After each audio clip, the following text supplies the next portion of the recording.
Okay, let's start. Nigeria's Minister of Foreign Affairs, Yusuf Tugar, has confirmed that the 11 Nigerian soldiers who were aboard that C-130 Hercules aircraft that made that forced landing in Bobo Dioulasso in Burkina Faso earlier this week are still in the country. Now, the official line from the Nigerian Air Force remains that the aircraft was on a ferry mission from Lagos to Portugal when it encountered a technical fault and diverted to Bobo Dioulasso in Burkina Faso for a precautionary landing, emergency landing. Now, in line with the ICAO safety protocols, that is what Nigerian Air Force is saying. However, the Confederation of Sahel States, comprising of Burkina Faso, Mali and Niger, they have accused Nigeria of violating Burkinabe airspace, and they've called the incident an unfriendly act, and they believe that there is the authority. They've authorized member states to neutralize any type of intruding aircraft. Thankfully, that has not happened, but clearly they are still in detention, as is the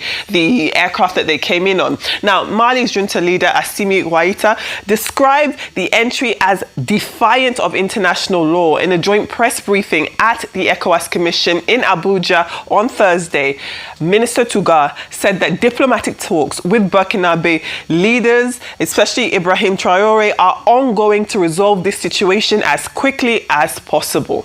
Now, okay, so, I mean, as a patriot, I want my country to do well. But patriotism does not mean that I should not call my government out. Agreed. I think we didn't manage the Burkina Faso incident well. After the release by the Burkinabe government and the reaction from the Air Force at first was like, oh, there was nothing that happened to it. Then we heard another story like you brought yesterday that they were actually negotiating. Then we heard another story yesterday afternoon at around 12:15, was reported by Business Day, was reported even by The Guardian in the UK, that they had been released. Then we got the confirmation during the press conference with Minister Tugar that they had not been released. Yes.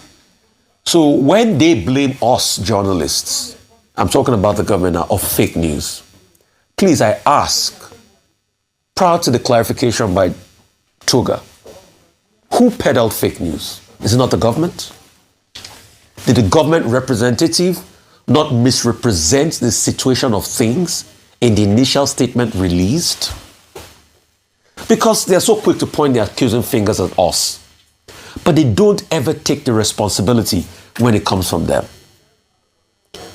I think it was best we had rather not said anything or allowed the Foreign Affairs Minister to have handled it and spoken about it like he spoke in the press conference.